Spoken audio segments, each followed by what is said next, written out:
Hey, what's up? You are tuned in and back at the Bougie AF channel with your host, Shug Avery. I just got to the place in life I was just like, I don't know. I'm just bougie. Now let's get into the show. Hey y'all, what's up? You are tuned in and you're back to the Bougie AF channel where I just vlog here and there and tell you different things about myself. I'm not going to be coming in too regularly on the current events type of stuff because like I said, that's a lot. That's a lot. I feel like I'm being punched every day. That's a lot. So I'm gonna be popping in here and there on that type of stuff because I'm not trying to keep up with the Joneses and keep up with these people in their lives and what they do. I'm just not. I'm really just not. I'm too bougie and posh for all that. So we gonna talk about some things every once in a while. If it's like really trending, I'm gonna do it. But are you gonna get 2 or 3 videos a day out of me? No. If you're gonna get me online for 2 or 3 hours at a time, no, you're not gonna do that. But I don't mind like showing you my life, what I be up to, talking about different things that interest me, shows that interest me. Yeah, I want to do show reviews and stuff like that. So that's why we're here today. We're gonna do a Tamar Braxton. I know you're like, why are you sitting there with this damn face shield? But so I just ordered it off the Amazon, and they and so I was like, it reminded me so much of that girl V Stiviano. If y'all don't remember her, she is the mistress that was sleeping with the rich racist owner of the Clippers. I don't even remember his name. Who cares? History don't need to remember him. But yeah, she had recorded his phone conversations. Ooh, we in different type of times now, because it felt like, that just like set it off. Like it's just been like back to back of like the exposing on who people really are behind closed doors. So this was my little homage. A little homage to Miss V Stiviano. Kind of hurts my head right here, but whatever. All right. All right. So we are here because we are doing, and don't forget, if this is your first time to my channel, don't forget to like, comment, and subscribe.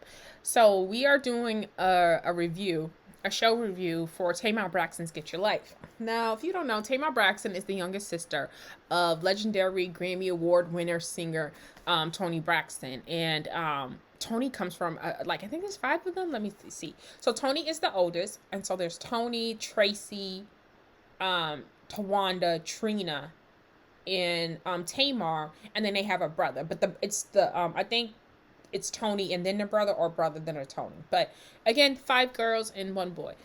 So, but they all sing, and I don't even know if they said if their brother sings, but I guess it's just not something he does. So they just didn't even mention it. He probably does sing because I just couldn't imagine him being in that house and not being able to sing. But it's just not something he does. So we know this family because of that. Because when Toni went and got famous, Tamar started off as her backup singer. So she's always been in the industry, always been in that crowd, been part of the scene.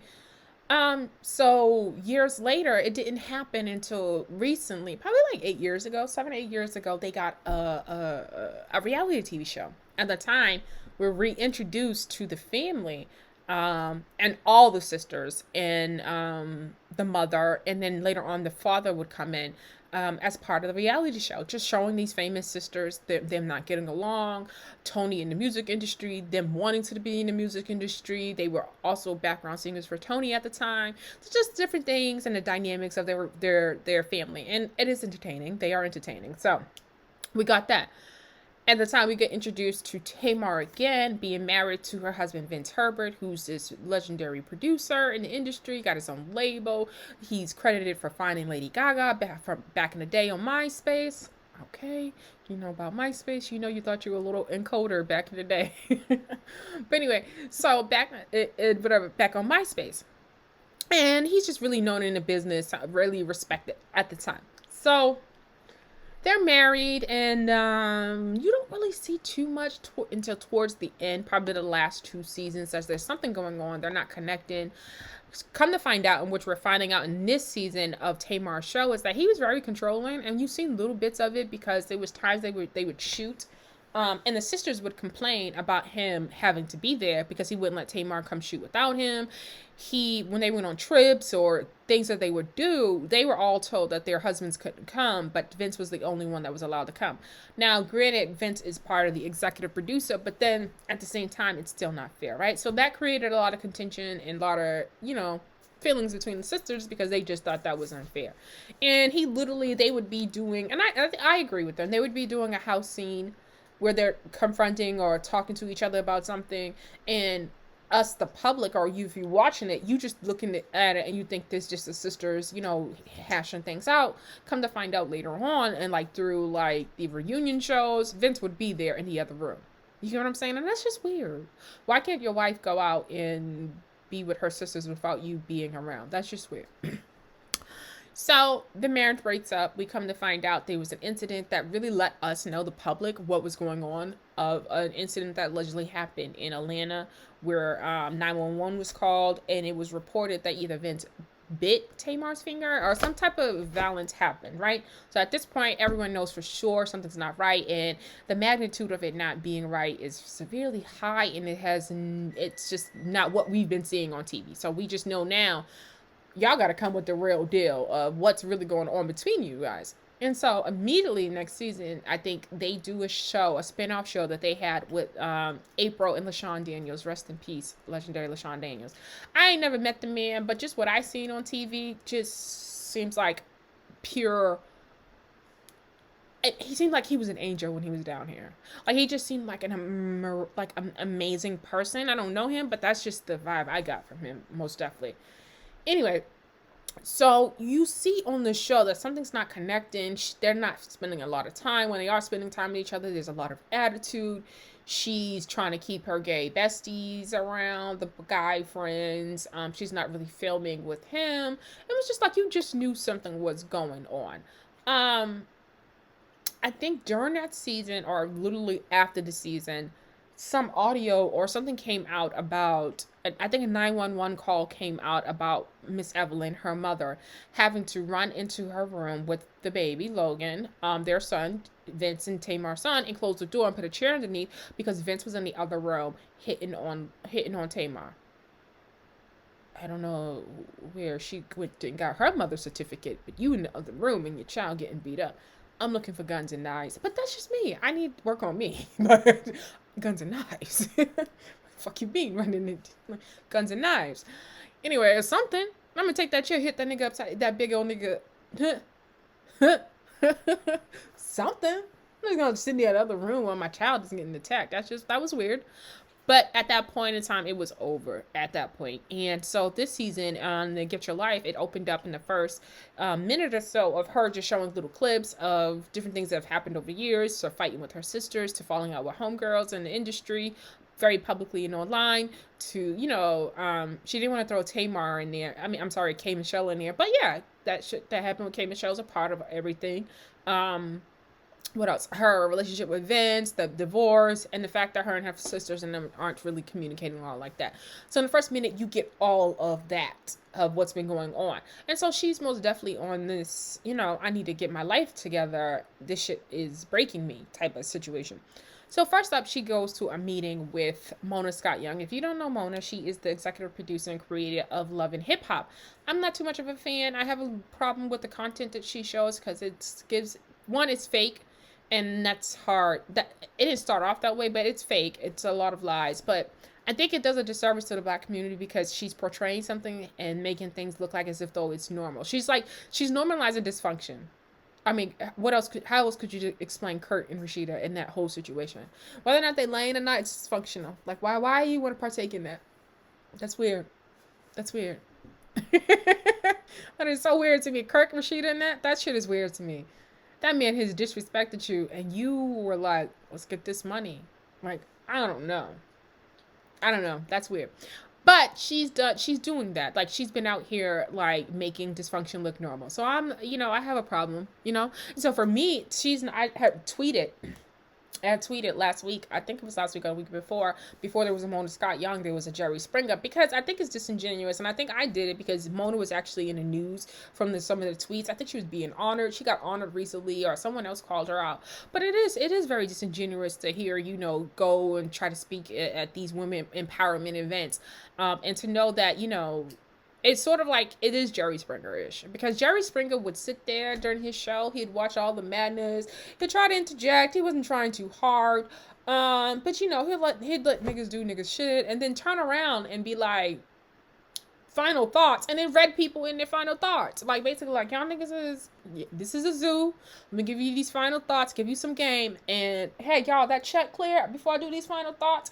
Like that's how that came across. Like as long as that check was clearing, y'all niggas don't touch me, and I get these final thoughts off, we good to go. And it just seems like that's the same thing with Mona, because it's like, what are you showing our people? Like, what are you showing of our people in a sense? You know what I'm saying? What are you showing off and then making money out of it, and then giving this impression that this is normal? And that's essentially the same thing that Jerry Springer did. Like, not people, it normalized or made people think that that was real life for black people, not knowing who their baby daddies is and stuff like that. And that helps cultivate some of the misconceptions of black people in general in today's society in white people's minds. You get what I'm saying? So sometimes you'll meet white people and they automatically think a certain way about you, but they think a certain way about you because they've been watching shit that was set up to give them that impression. And nobody in no race and no people is the same way across the board.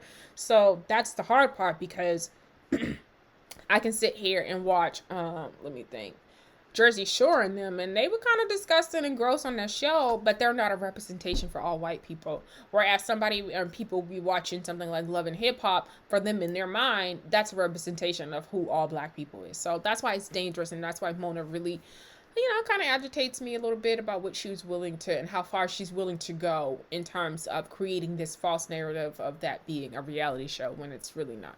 Yeah.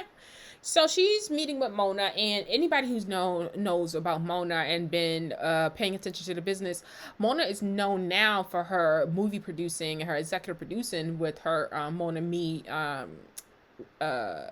production company. Like, so she's known for the film side, but if you've been around and but she's actually really where she's made her bones, she's known for being a manager in the music industry. So she's associated with people like, I think it was Violator Records, so people like Missy, people like I think Buster, Chris Lighty, that's just really great people. So she's one woman about her business and really smart. So she's known in that capacity first, owned that, did great, and then moved on to media. So I would never take anything away from her. I think she's an amazing person, but I think she could be a little bit more. So I actually like her. Let's be clear. I like her as a person. I just don't like some of the things she's done in terms of when it comes with playing with how black people are looked at. I can disagree and not like something you did and still like you. So if you looking for that type of ignorance, this ain't here. This ain't here. This is not your channel. But I like her as a human being, her, herself. She seems nice. She's always saying really amazing things for women. But it seems like she knows she's not talking to the women she's exploiting. She's more or less talking to like women like me, and that's what kind of is disingenuous. You know what I mean? So Tamar is meeting with Mona, and she's trying to convince Mona to come out of retirement. She's trying to convince Mona to manage her, because Mona doesn't do the management part. Because why? I have a whole media situation that I'm running with my film, right? So she doesn't do the whole music industry entertainment management. That's a lot. So, because it's like you work for your people you manage, kind of. So it's a different mindset than you being a boss and people work for you, and you don't have to deal with the extravagant attitudes or what's wrong with somebody today. You don't have to deal with that. So I could see not wanting to deal with that part of it. And if I'm really making money over here, hell yeah, I would give that up. So Mona agrees to come out of retirement and to manage this situation. And I mean, she was very clear. I will manage this situation for you, and manage the situation for Tamar. Now, Tamar is telling her how, like, Mona is like, oh, you have to really take this serious. Are you serious, Tamar? You can't mess around with this. You have to tape some days it's hard. And, Tamar starts giving her, because Tamar is great at really expressing her feelings, and when she's calm. Oh, she's great at expressing her feelings. I'm going to say that. And sometimes it's bad. It's not the best way. She doesn't do it the best way. Of course, she's human. But she's really good at really letting you know how she feels.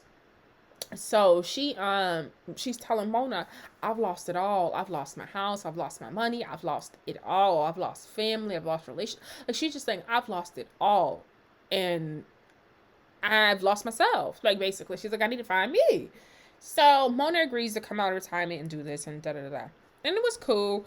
They had a really big moment. And let me tell you something. What I did notice is that But I'll wait for that. But Tamar just really, is really trying to put her life together, and for her getting good management in place and really refocusing and going back into the studio. Because one of the things we did learn from her conversation with Mona is that Tamar's in her 40s, been in the industry for like 21 and 20 years, and has never worked with a producer outside of. And I'm not talking. She did put her album out when she first came out, but she was like 17, and I think she worked with Jermaine Dupri. I remember. Well, I know she did because it's actually I bought that first album way back when. So,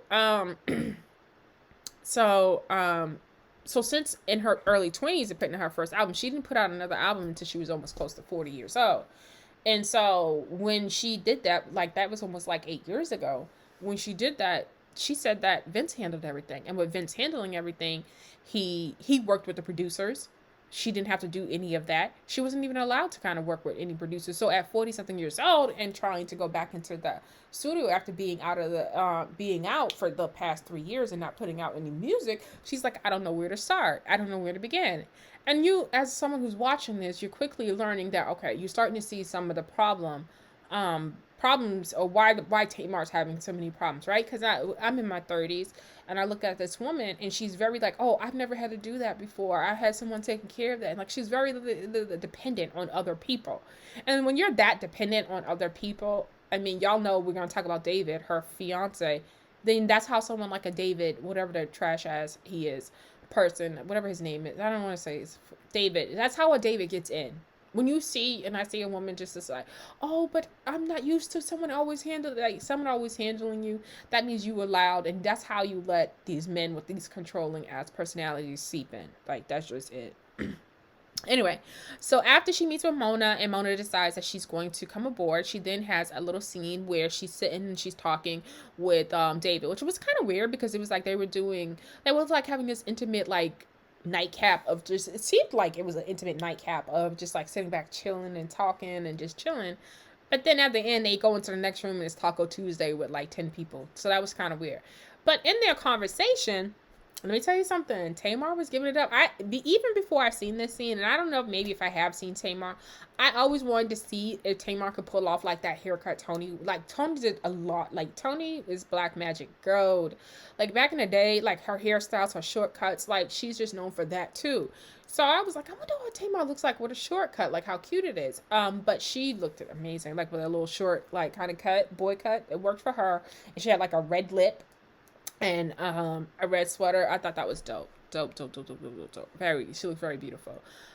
So David and her is talking, and you see Logan, and Logan is playing with David, and it's just like,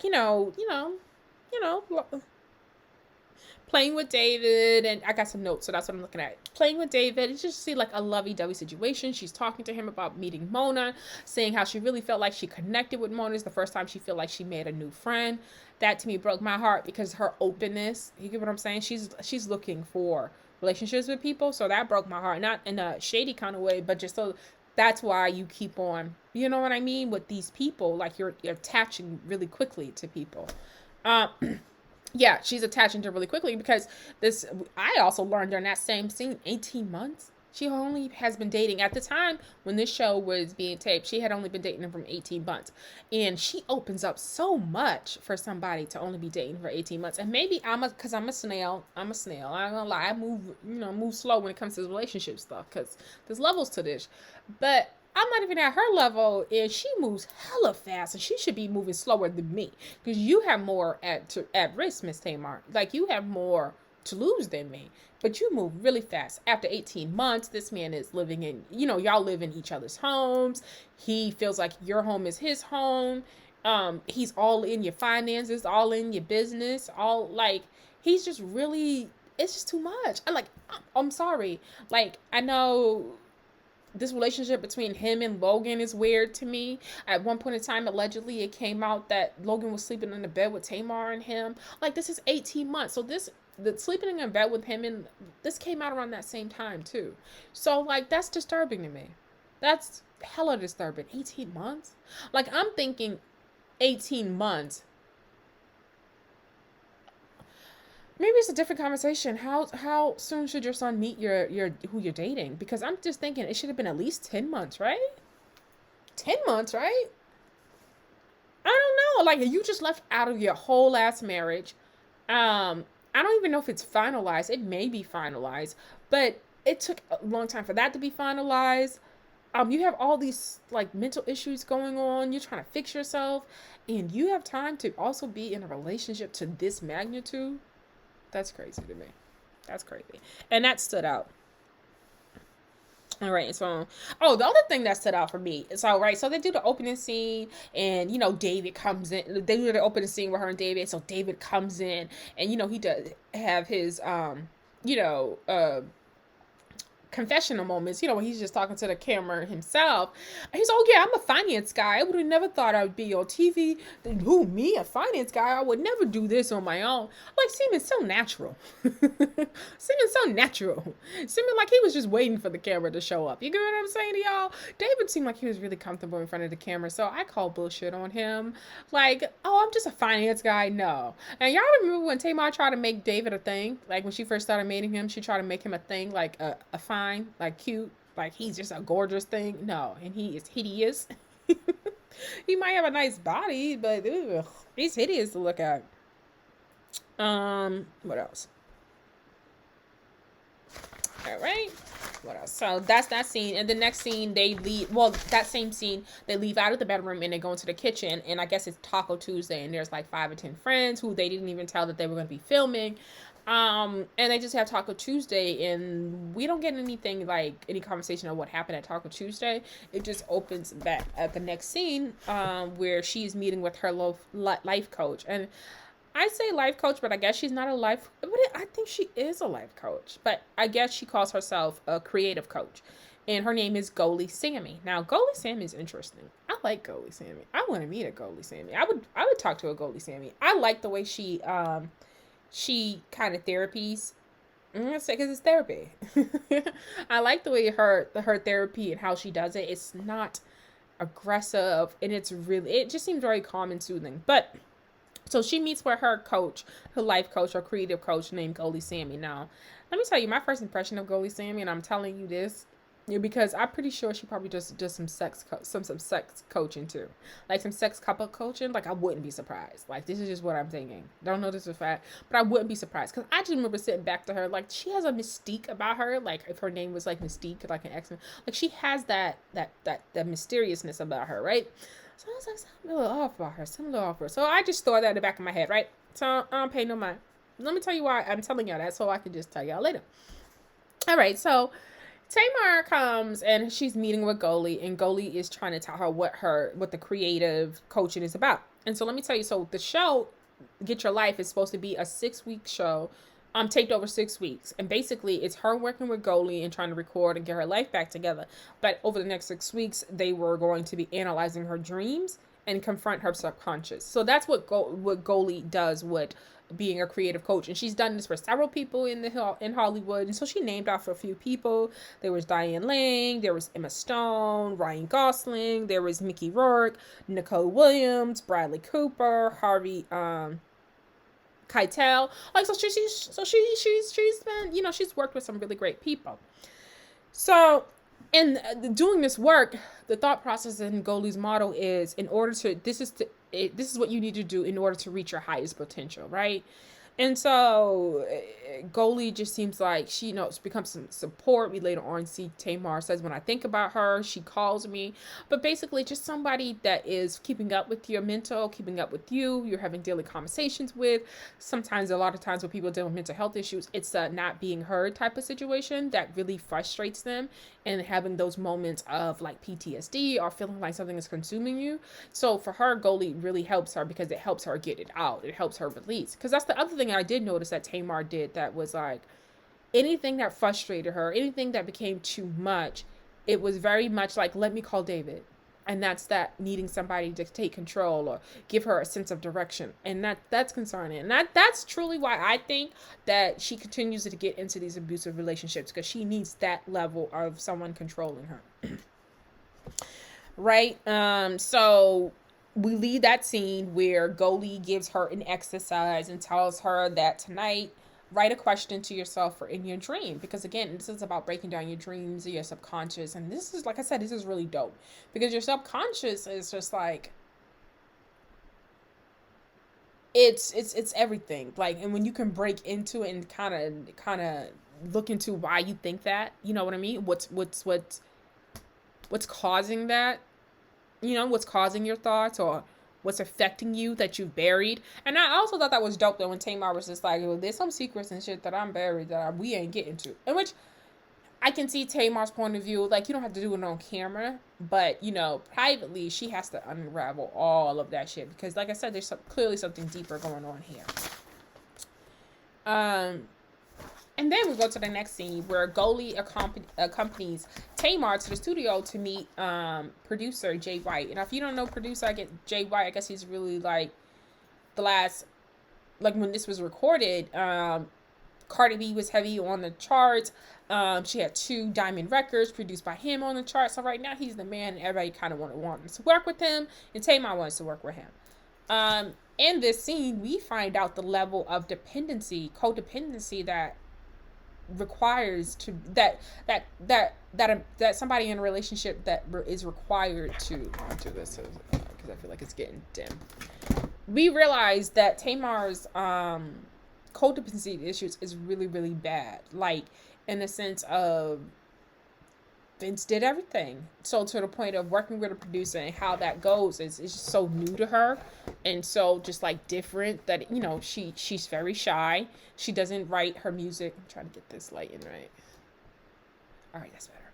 Because then you can see the ring light in my glasses, and that annoys me too. So you can tell that she doesn't know where to start. She's lost. She's one of those creatives. She can't create in front of people, but when it's done, she's okay with sharing it, if that makes sense. And so it's hard to be that way when you're a singer, because it requires you to be in the studio around people and collaborating. So I guess for her, when she was working with Vince, he would bring her music, or maybe she'd be in the studio with him. And because he was her husband, she was just really ultimately comfortable with him, so it didn't really bother her too much. But when it comes to working with somebody outside of him, she's too shy. She can't even write it to sing it in front of somebody. So that was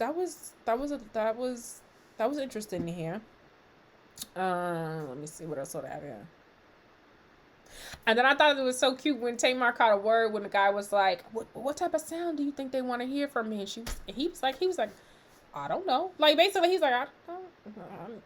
I mean, I thought he was trying to say that nobody was checking for her, and I think at first it came off cross like, is he trying to say nobody checking for her? Now, ain't that some shit? Like, he could help a bitch out. Like, you see her got this coach, she's clearly some issues. You ain't got to do that. But no. You got to look at it from a different perspective. He was just like, you give them. They don't know what they need. You give it to them. And I thought that was dope. Because it ain't what they want, it's what they need. I was like, I feel you on that. It ain't what you want. That's what you need. And you need some of this posh and bougie in your life. And y'all know, gotta tie that shit back into me. All right, I'll be right back. I gotta be right back. All right, sorry back. So he says it's like, it ain't what they want, is what they need, right? And I was like, okay, I love that. I love that too myself. I think I'm gonna take that Tamar too with you. I said, so from there, the next scene is Goldie's also sitting there trying to understand what's going on. She's trying to break down the process, work with Tamar, and she's getting to see exactly what is Tamar's issues and why she's going through so much right now. So we go from there to a little scene where it's Tamar and her gay boys, because that seems to be like she keeps a lot of gay guy friends around. And it was really funny. There was this one guy, and they were talking about the fact that Tamar has to tell David that, because she's a part of this creative dream, that for the next 6 weeks that they were not going to have sex, right? That's 45 days. And she doesn't know how he's going to take it. And so there's no sex, there's no drinking, I think something else, right? And so,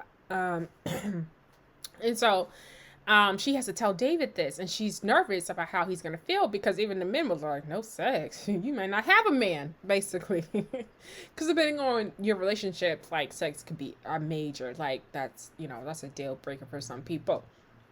So, um, so it was so funny because it was this dark skinned guy, I don't know, brown skinned guy, and she was like, "Sex and alcohol, that's hard because what did she say? Let me see." He said, "Oh, so she was like, and this is gonna be hard to do because sex and alcohol goes together." And the guy, and I don't know what it was. It felt like he knew where the camera was because it felt like the guy knew where the camera was because he turned around. Let me tell y'all, when they were talking about the sex and alcohol that goes together, he turned around and was like, "Yes, it does." Yo, the way he caught the camera, and it was very much like, "Yes, it does." I could not stop laughing because the fact of the matter is, yes, it does. That's important. It was so funny. Side note, I will say that I love Tamar's finger waves and finger waves off into like that short, like kind of asymmetric A-line type of cut that she was doing on this side. Oh, I love that. I would, oh my God. If I still have short hair, and I'm very thankful that my hair grew back because you just never know. But like when I turned 30, I had cut this all the way down. Like it was short in the back and everything. And I was doing my Megan Good. Y'all know Megan Good was doing a whole lot of like bangs, that bangs like hair, like curliness and short on the other side, and asymmetric type of stuff. I was on my Megan Good. So I had cut my hair off. So for it to grow back, I'm really happy with it. And I think this time, I had cut it a few times after I turned 30.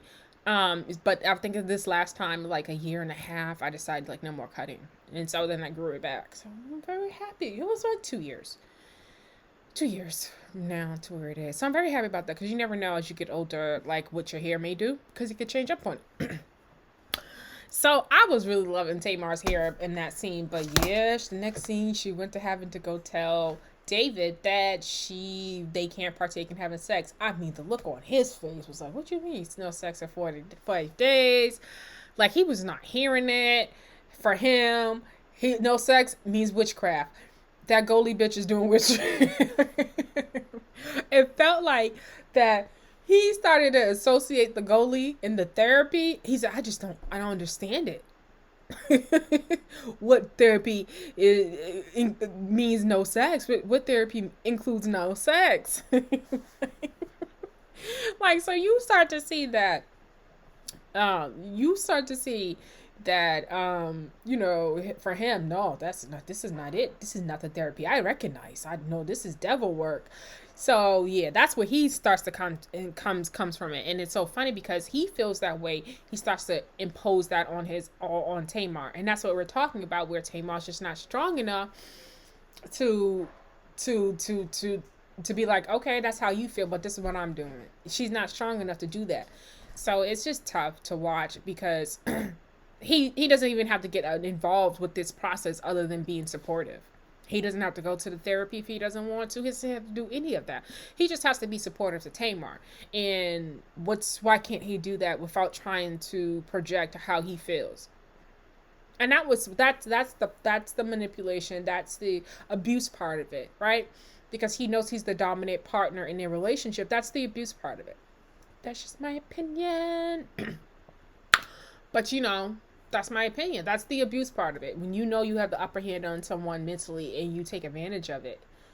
So yeah, it may not be physical right now, but yeah, he most definitely knows.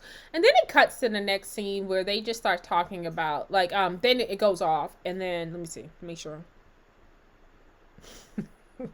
I'm sorry, I'm just rolling. He literally he heard no sex, and this woman became the devil herself. But the part I wanted to come back in and tell y'all about the dog, about what my first impressions of Goldie was, because then there's a scene where Goldie goes back into the house, and Oh, I'm sorry. I'm missing something. Let me go back because there's a fourth scene before the There's a scene before she meets with David and tell him about the 45 days. So there's a scene where Tamar meets with the life coach again for the second time, and she's explaining about a dream she has. And in this dream, she meets Tyler Perry. Somehow dating Tyler Perry, and there's this situation that happens. Um, wait, hold on.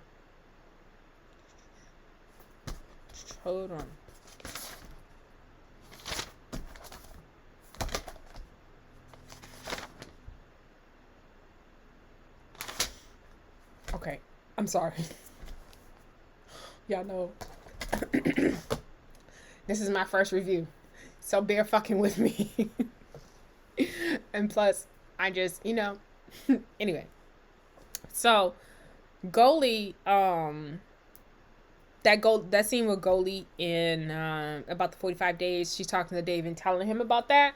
So that scene happens, and David is convinced that this woman is the devil. I can't believe it. I can't believe why you listening to her. I don't recognize this, and are you sure about this? Like, he just looks like he's not here for this at all. So then after that scene, what's his name? Jay White, the producer, he has the studio moved to Tamar's home with the mic in the living room, trying to get her to sing. By this time, I guess Tamar has lost her voice and she can't sing, right? Really shy. You can tell she doesn't want to, right? And it was so funny. They're at the home and they're trying to do everything. And then Logan comes home. This is the funny part. And Logan comes home and he's talking to his mother. And she's talking like she doesn't have no voice. Hold on.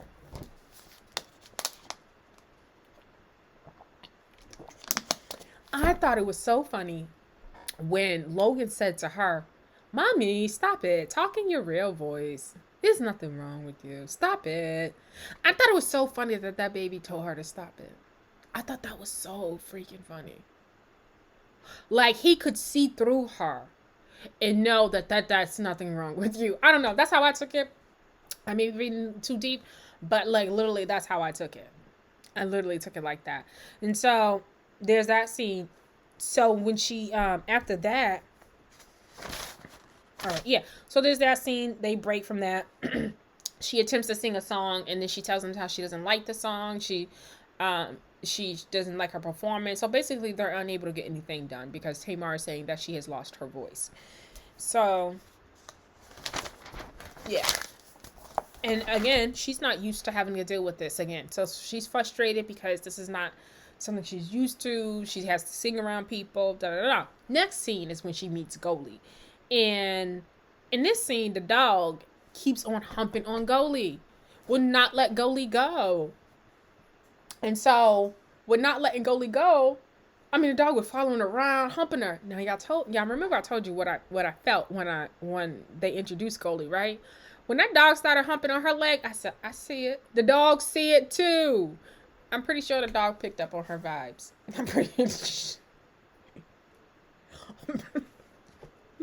I really feel like the dog picked up on her vibe, and that's why he was humping on her leg.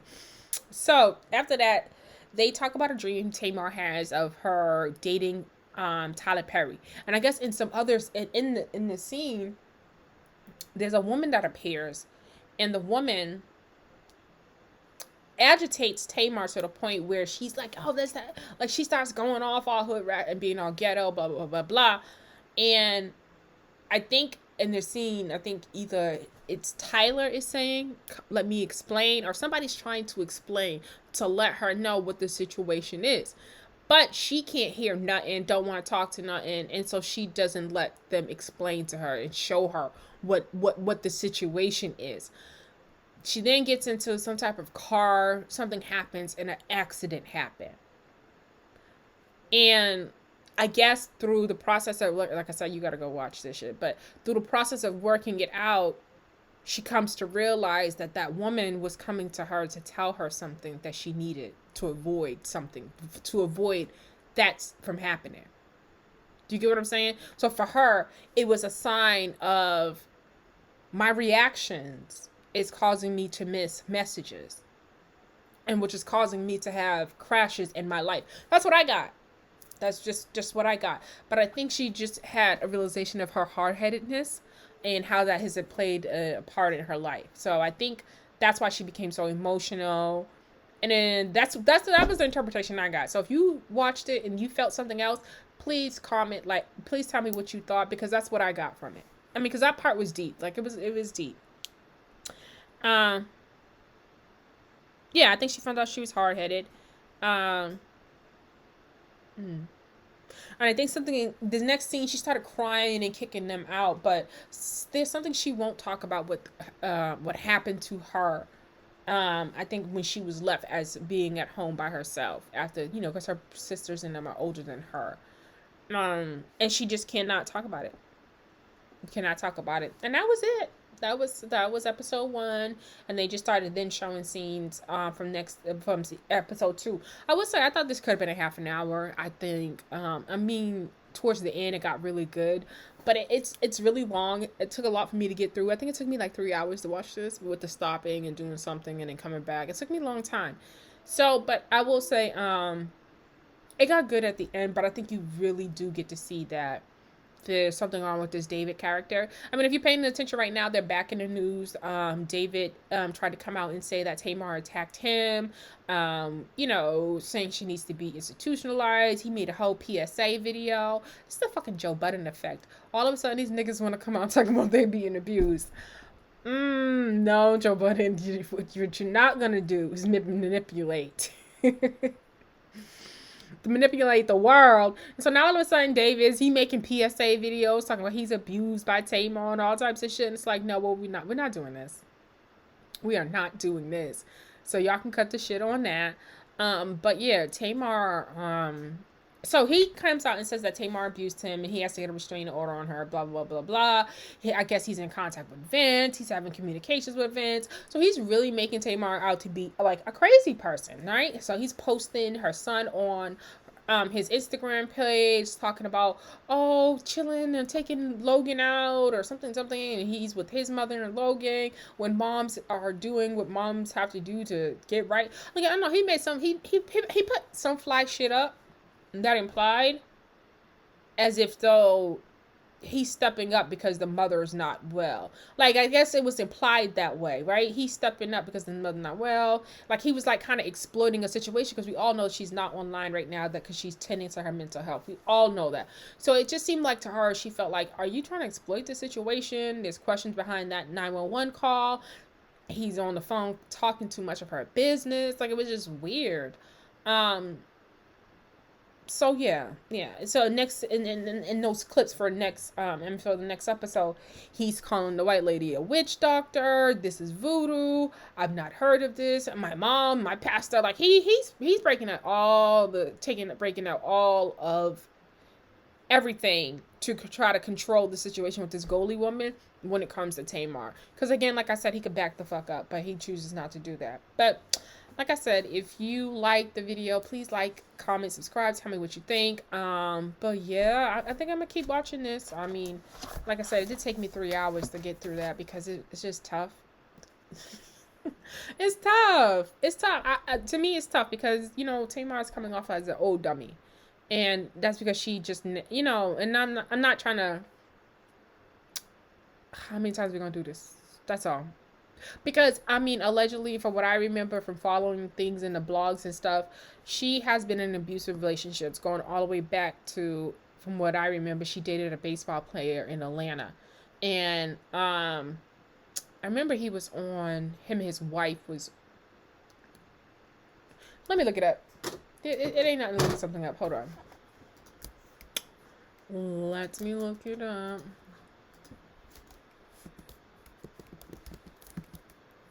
Tamar Braxton dated baseball. So let's see what Google comes up with. Tamar Braxton.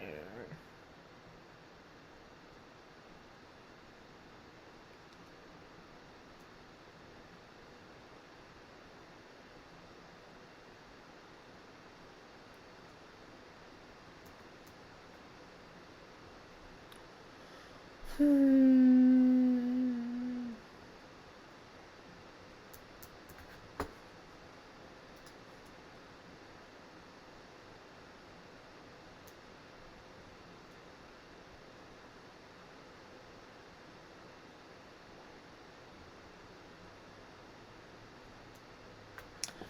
to find the right keyword that's gonna get what I'm looking for.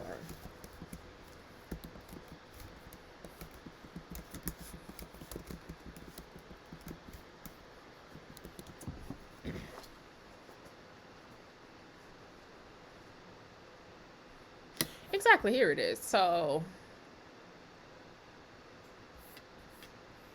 okay, so I found it on a website called, it's for a radio station, Magic 102.3, 92.7.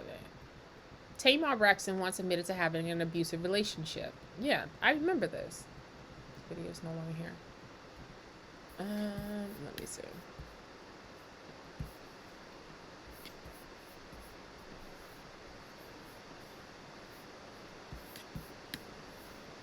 Let me fix this, y'all.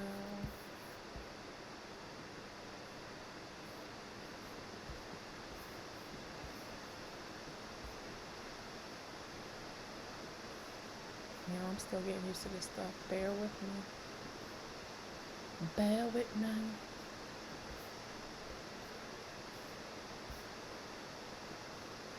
Okay, there we go. All right, so here's the article.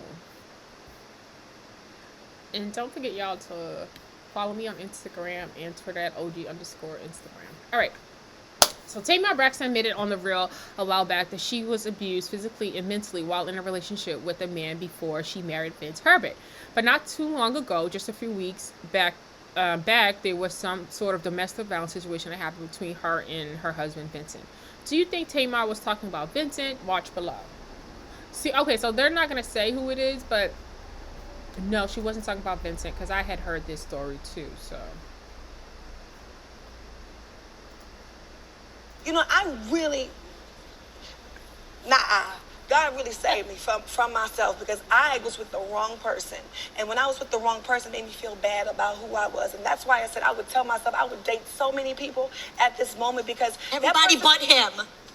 Everybody made me feel... He made me feel so bad about having dreams, having goals. Ooh. And my dreams and goals was not the same as his. And because of that, he used to beat me down, mentally and physically. But, you know, I mean, it was just a really hard time for me. Mm-hmm. And the only reason why he got away with it then is because I did not know who I was. Mm-hmm. And I could not make the right decisions for myself because I didn't know where to go. Yes, I did. I did have a real strong family background. But at that time, if you don't know who you are, you don't know where to go. Yeah. So that's why I like to encourage all young ladies. I say that during my shows. I'm going to say it here. Get to know you. Okay, so I didn't watch that when it came on, but what did I say? Like, she didn't know herself, and still to this day, like, there's a problem. And she depending on other people, like, that's been her problem. So when I make a comment that, or feel some sort of way, like, okay, we here again, it's because I know that she's talked about this before on several occasions. Like, I know this is something that she's been dealing with since her 20s. So we can, you know, I can confidently call a thing a thing. All right, y'all. So I just wanted to show y'all that. I also wanted to show you. So David is so manipulative right now in the news. So he tried to make it seem like Tamar attacked him. But no, he attacked Tamar. And then he tried to flip the script. He then went to go communicate after a physical altercation happened between him and Tamar damaged his car. And I guess she caused $30,000 on his Rolls Bentley or whatever. And I guess, come to find out, Tamar caused all that damage because there was a recorder in the car. Like in the recording system that could record everything that's going on. She felt like he was causing a situation, or what was happening between them was something of he was trying to use it. So so she tried to rip out the dashboard or wherever the camera was in the dashboard. So that's why she caused the damage. So basically, I guess he underestimated and did not know at the same time Tamar was taping herself, because by this time she's alarmed by what he's doing on Instagram. She's just not feeling this dude. They're on the way for him to drop her off to like an inpatient mental facility or something like that. So she's not feeling what he's doing, so she's recording herself. So the situation happens, the fight happens where she has bruises on her, he has bruises on him. Whatever happened, he is the first one to go to the media. Y'all know the first person to say something is usually, people tend to believe the first person that says something. So he goes to and releases the information about what happened, makes a whole PSA, now has a YouTube channel. I mean, he may have had it before, but we're going to say now because that fits our narrative and the fact that, we now know about this YouTube. So now he has a YouTube channel and all this other shit. Like, he just seemed like, he took, he don't look like he's just a finance guy. Let's just be completely honest. He's not looking like and doing things as just like a finance guy. Because like I said, he's the first one to put the information out. Once Tamar realizes what he's done and hears what he's saying, she releases what really happened. And the fact of the matter is, he instigated the fight. And he put hands on her first. So you have here, let me see right here. You have here, Tamar and ex-husband Vince Herbert says he is disappointed and disgusted with David Adefeso and alleged text messages. We are not friends, and we will never be after hearing how you treated Tamar. So basically, because David thought he was just out manipulating everyone, getting in contact with Vince, seeming like the dutiful boyfriend, he's just like, he think he's covered his, dotted his I's and crossed his T's, not knowing that Tamar had really recorded what happened. So this is the setup. So he had set this girl up. He posted a picture on Instagram, making her look like he's picking up for her slack. You're then taking her to the mental institution where you're going to provoke an argument with her, but then flip it and put it back on her and to try to say this is why she's so crazy. Oh, this is manipulation 101. This is like not 101. This is high level manipulation, right? So he then starts this fight with this woman and then flips the narrative in the public eye because he's the first one to come out on the newly created YouTube, because we say a newly created YouTube channel to tell you about everything with a PSA that he's been inspired from Mr. Joe Budden. Okay, I see how you niggas are moving right now. That's how I really do, because let's look here. Let's see what he said.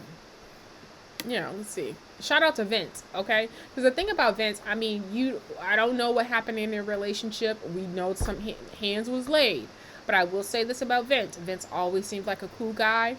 Vince didn't seem like, Vince seemed like a cool guy.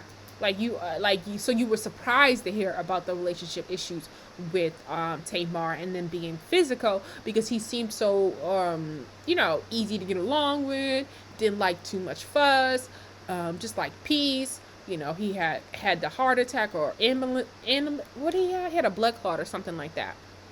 He may have had a stroke or suffered from blood clots or something like that, because I remember he had a problem with getting on airplanes. But you've seen him and Tamar going back and forth towards the end. He trying to lose this weight. He's inspired to lose this weight. He trying to get his weight snatched, and she's like, no, you got these blood clots.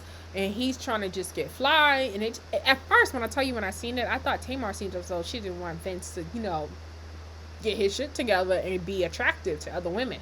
So I'm telling you, that's what it came across. And I think Tamar might be dating ugly men. And Vince is not ugly, but he's big size. I think she may be dating someone who she thinks is a little not on the attractive side because of her insecurities and jealousy issues too. Because she got a little. Everybody do though. If you really love somebody, you do.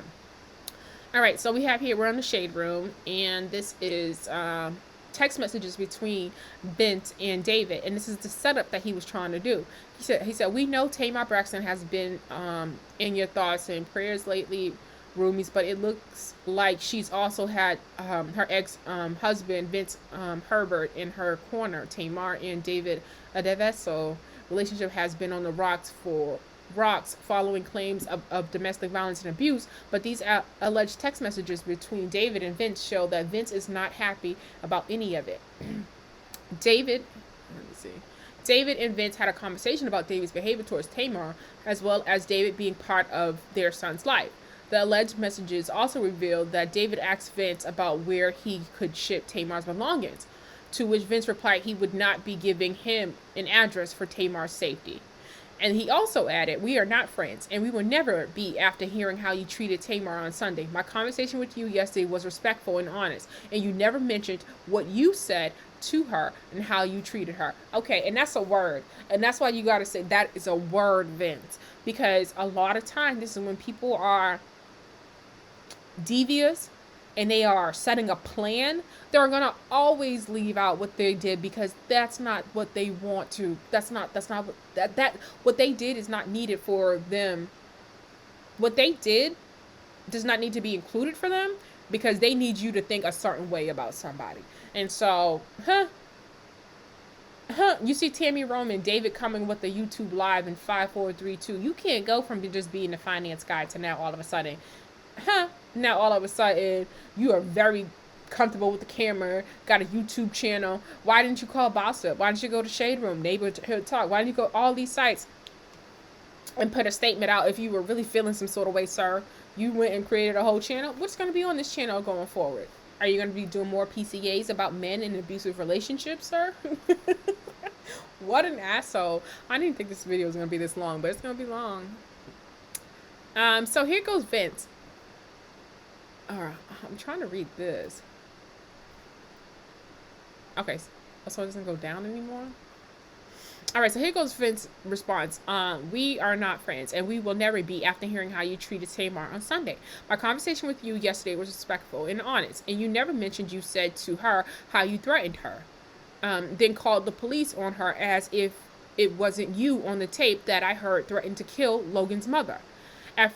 She said, and then he goes, someone pointed this out, you know, when someone says the name in mid conversation, or when you say someone's name to just to let them know the severity. Like, David, at first, I was a cheerleader for you two. I'm disappointed and disgusted for a man to talk to any female the way you talk to someone. The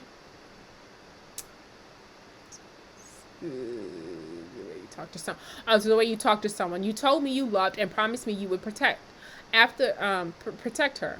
After I make sure Tamar and Logan's belongings are cleared out of your home, there is no need to contact you, nor for you to never contact Logan. Like, real talk, because this man really was like, I would like to continue a relationship with Logan. You shouldn't have been in Logan's life within 18 months. So, to be completely honest, other than, you know, Logan meeting you when you come and pick me out for a date or something, I'm just confused, and, you know, maybe catch you leaving. I don't know.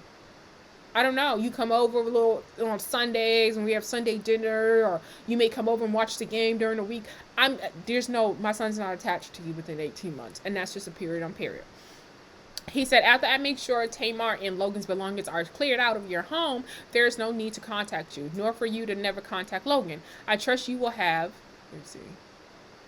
her watch that's in your car, various boxes in Logan's room, and everything else packed neatly, so we can have this done privately and quickly. You let me know if you have any questions or issues, but for now, we have nothing else to discuss. I know that's right. Like, he is just a deceptive ass person, and I think that's super dope. That Vince was able just to see through that. I think that was super dope. But let me show you something. Okay, there goes one of my sheer heroes, Miss Tracy Ellis Ross. I love me some Miss Tracy Ellis Ross. I really do. But yeah, so much been going on. I haven't been talking about any of it. I haven't been so detached all this year since COVID from like keeping up with everything on the Shade Room, that sometimes like I'm so lost when I go to these sites, like in looking around. But I got to get back into it. One of my other favorites. Yes. Girlfriends is coming back. Y'all know let me get on camera. I am a Girlfriend stan. So when I said we're going to do reviews, I'm going to also do reviews of Girlfriends. Yep. I sure am. Like, because I love Girlfriends. So yeah, we're going to do that. I want to get back into that. What else? Oh, other reviews that I'm going to be thinking about doing. So we have the Tamar Get Your Life. I also want to do BMG when that finally comes out. I'm going to do Power Book 2. Let me tell you something. I wasn't going to do Power Book 2 because I was so thrown off by the last Power. But, you know, when you have like a show you like really love, you can really tell when writers and stuff change. So it was like clear to me that the writers changed in Power. So it wasn't just as good for me anymore. And then I'm listening to podcasts and they're saying the same thing that I'm saying, but they're watching it, so I felt like I was keeping up that way.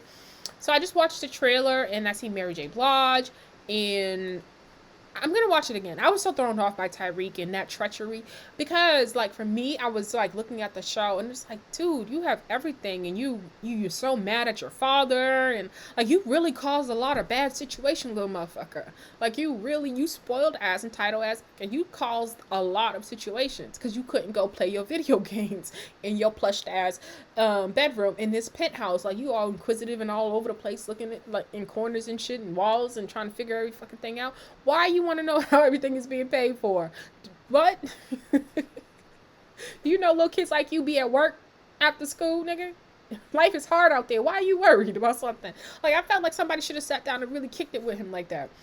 I put him in a boot camp, like, or sent him to Marcy Projects for a couple months, and so that he could really come back and understand that he had no reasons to be in his parents' business and causing all these situations. So I was really done with Tyreek, because he had did the most, He goes against the family. Like, I just wasn't. I was thrown off. That shit threw me off. So when I seen the trailer this season, and I had to really check myself and really, really, really, really, and be just like, you were rooting for Ghost, who's a trash ass guy. Honestly, when you sat back and thought about it, he's like trash. Why am I rooting for him, right? And so it made me forgive Tyreek. So it's like, okay, now I can go and watch me some Power Book 2 because trash is trash, and you were behaving trash like Tyreek, and so was your parents and your daddy. So these are just trash ass people, and these are characters. Now get back into the fact that this is just not real. All right, so yeah, I'm gonna do Power Book BMG when that finally comes out. What else do I want to review? What else do I want to review? Of course, Real Housewives of Atlanta when that comes back. I'm really trying to get back. I'm trying to get into Real Housewives of Potomac, but I'm going to start watching. I'm not going to do a review for it, but I'm going to start watching. I don't like to talk about something and I haven't been really watching it, so I don't want to come off as ignorant. I mean, a lot of you guys out there doing that when you're not even listening to things. You're just coming up with these crazy ass opinions. I don't want to be that girl in the scene that's doing that. I want at least to be able to say I heard everything, and then I formed an opinion, an intelligent opinion, and I don't know, but I'm different, so that's just me. All right, y'all, so that's it. Don't forget to like and comment and subscribe. Don't forget to follow me on Instagram and Twitter at OG_Shug Avery, baby. And my sugar bears, I am out.